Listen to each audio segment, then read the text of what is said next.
news we're following in Oakville, where the Grays Harbor County Sheriff's Department is looking for a missing 5-year-old little girl.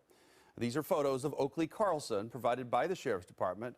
We now know that her parents, Jordan Bowers and Andrew Carlson of Oakville, have been booked into the Grays Harbor County Jail for investigation of manslaughter. Prosecutors now have 72 hours to decide whether or not there's a crime and whether they should be charged. The little girl has not been found. Fox 13's Matthew Smith has just arrived on the scene and joins us live now. And Matt, detectives are considering the circumstances surrounding the child's disappearance as suspicious. What are you learning?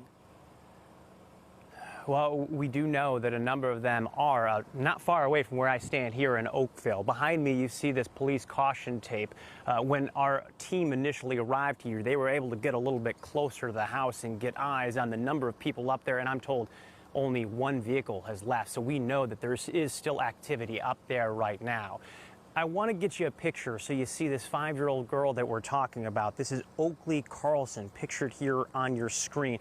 And the reason we're putting this picture out there, the reason that the Sheriff's Office actually gave this picture for us to share with you here on Fox 13, is because they're asking for information from anyone that may have seen her. And this is the telling sign that has a lot of us raising red flags and asking questions tonight. They're asking for anyone that's even seen her in the last year. Let me say that again. They're looking for anyone that has witnessed the girl that you see here on your screen in the past year. She is still missing now. And we also were able to get a little bit of video of the search crews that are up there. These are sheriff's officers from the Grays Harbor County area. We were ushered off the area pretty quickly, but what we can tell you is that this is a large footprint. One deputy did note that they were wrapping up the ground search for the night. Now, whether or not that means they found something or that means that they have to come back with daylight, we don't know the answer to that. We're working to get those details for you. But we can show you the two people that have a lot of attention on them tonight. This is going to be Jordan Bowers and Andrew Carlson. We're trying to work through the details about the two of their histories. There are some criminal records there, but they, again, have been booked on charges of first-degree manslaughter. Again, more information that we're working to get behind the reasoning of getting to those charges tonight. We will stay out here in Oakville all night if we have to get some more answers for you. But as we progress throughout the day, we hope to have some more information, not only about Oakley, but also these charges with the parents. And we'll be asking law enforcement as they come down off this property some more information for you. Again, there is a number, if you recognize that girl, that you can call tonight and give that information. Detectives are very adamant that they want to get this information. This is 360-533-8765. If you can't get a pen and paper quick enough for that, I can tell you, Fox 13 Seattle, our website, we have that information posted, as well as that picture that you can circulate, because they do need some more information about anybody that's seen this girl, this 5-year-old Oakley Carlson, in the past year. Welcome back, everyone. This is Oakley Carlson. She's a 5-year-old kid from Washington State, Oakville, that is. She went missing. We have no idea when. Why? Because her parents said nothing to no one. So you know that creates a huge problem when it comes to the timeline. Now we do know that the parents said, and I hate the way they said it, the last time they seen Oakley alive was November the 30th. I'm gonna repeat that. The last time they saw her alive was November the 30th. Now, what makes it even worse, they haven't given the sheriff department no type of explanation on what happened and where she's at, what her condition is she with an adult that they know. I'm talking about nothing. Okay, people, let me introduce you to Oakley's parents. This is Jordan Bowers and Andrew Carlson.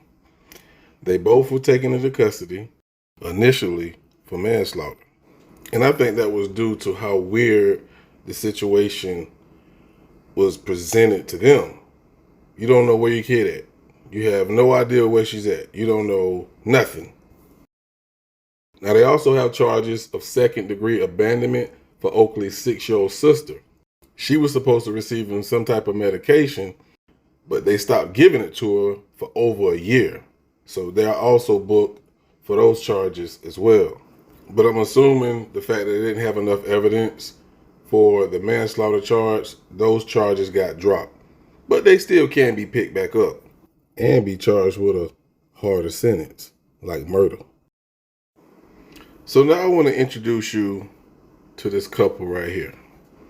This is Jamie Joe and Eric Hiles. They were Oakley's foster parents from 2017 to 2019. Now, the reason they became foster parents of Oakley, I'm not 100% sure yet, but I will look into it. But in 2019, the state actually gave Oakley back to her biological parents. Why? I have no idea. Now, in January of this year, this couple actually contacted Child Services because they got some type of information about Oakley. I don't know what it was, but it made them concerned. The sheriff's office did not share that information with us, but they contacted Child Services for some reason. Now, remember, Oakley's parents said the last time they saw her alive was November the 30th. But the sheriff's office want to know this. They're asking for anyone that's even seen her in the last year. Now, if the biological parents say they saw her November the 30th, but now they're saying they want to talk to someone who have seen her within the last year, that means they don't believe shit the biological parents are saying. And I can't blame them. Now, Andrew and Jordan, they have 2 other kids. They have a son and another daughter who is 6 years old. I think the son is 9.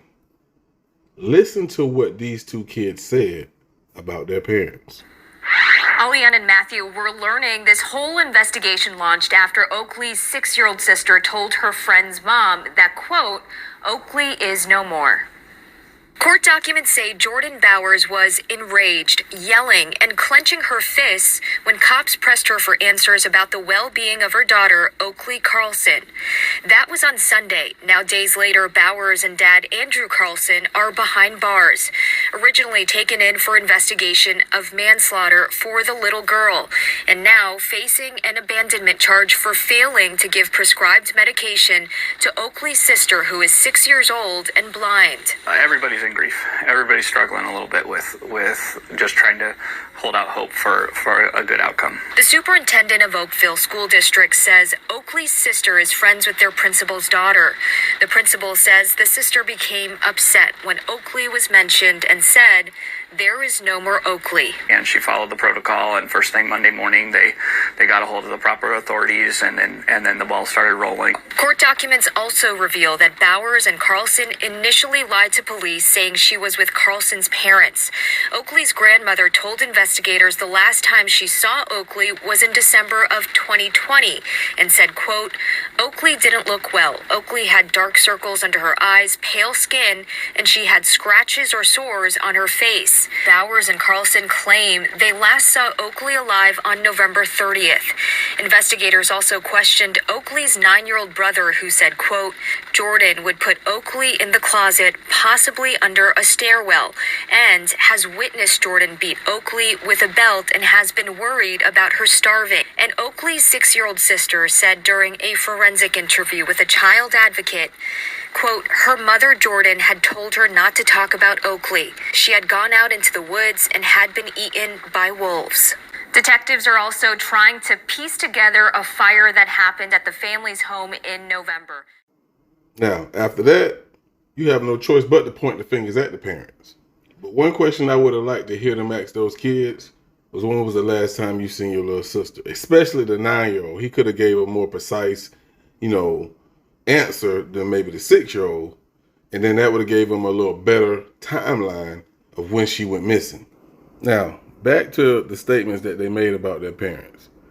Who the hell tells their 6-year-old kid, don't ask about your sister, she's been eaten by wolves? That's crazy. Of course, the parents are still locked up, so those kids are in good hands. And I'm pretty sure which I doubt, they're going to get a bond. If they was to get out, them kids will not be going back to these old shithole ass parents. Now, before I go, I want to share one more piece of information with you that you might not know. It's about Oakley's father. Take a listen at this. I knew the father from high school, and the person he is now is not who he was at all in high school. Andrew Carlson is a former Aberdeen police officer. This is him in 2012 and now today. Now, he was fired back in 2017 for giving a false statement in some type of court case. But trust me, he knows the in and outs. So if you paid attention to this entire video, I'm pretty sure you think or feel the same way I do. The parents did something to this child. We just gotta hope and pray they speak up and confess. I want to thank y'all for tuning in. I'm gonna go ahead and wrap this up. Before I go, make sure you hit that like button, leave me a comment, and please subscribe. I'll be back on the Oakley Carlson's case as soon as the updates come in, or if I find anything before the news do. Y'all be easy. One love.